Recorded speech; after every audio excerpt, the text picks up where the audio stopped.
Assalamualaikum warahmatullahi wabarakatuh. Kembali lagi bersama saya Muhammad Idil Febriansyah, peserta Latsar CPNS tahun 2022 Kabupaten Pangkep, golongan 2, angkatan 5, kelompok 1, NDH 28. Pada kesempatan kali ini, saya akan memaparkan hasil resum tentang kolaboratif yang merupakan nilai terakhir dari core value ASN.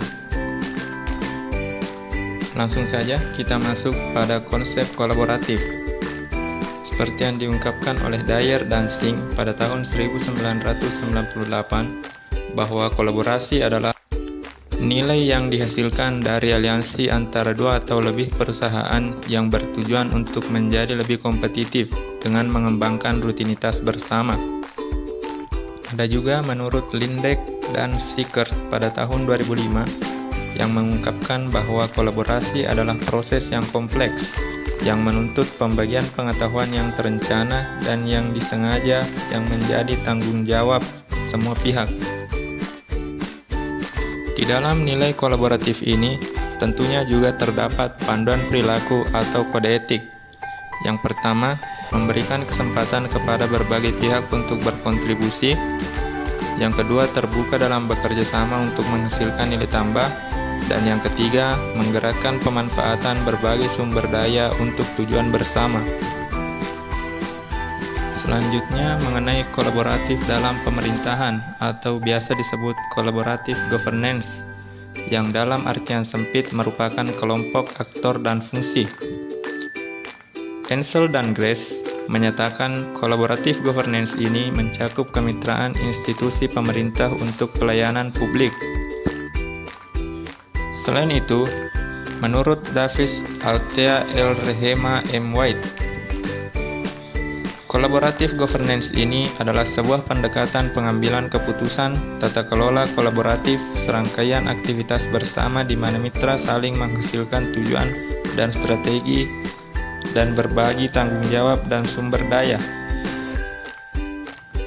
Ansel dan Guest membangun 6 kriteria penting untuk kolaborasi, yaitu yang pertama, forum yang diprakarsai oleh lembaga publik atau lembaga.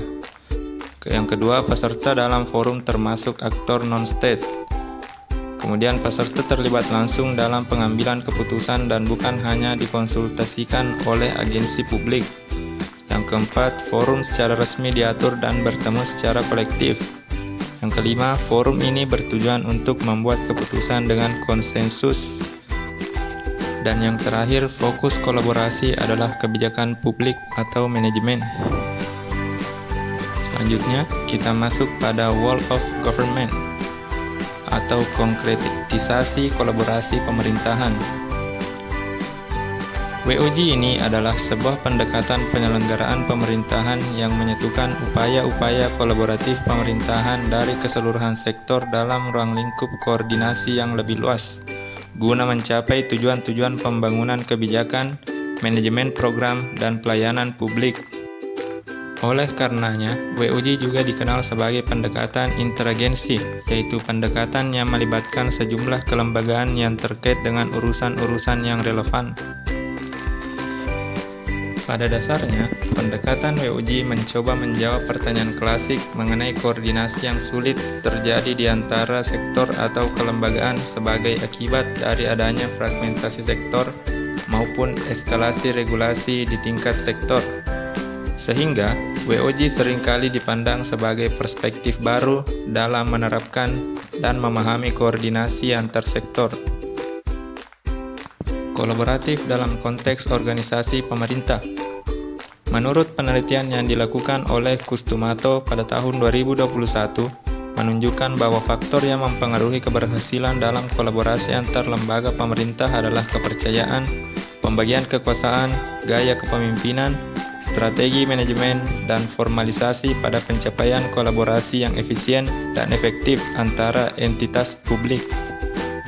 Adapun bentuk-bentuk aktivitas kolaborasi antar organisasi, yakni yang pertama kerjasama informal, kemudian perjanjian bantuan bersama, memberikan dan menerima pelatihan, perencanaan bersama, menyediakan dan menerima peralatan, memberikan dan menerima bantuan teknis, serta memberikan dan menerima pengelolaan hibah. Ya, mungkin cukup sekian hasil resume tentang modul kolaboratif yang dapat saya sampaikan. Lebih dan kurangnya mohon dimaafkan. Sekian dan terima kasih.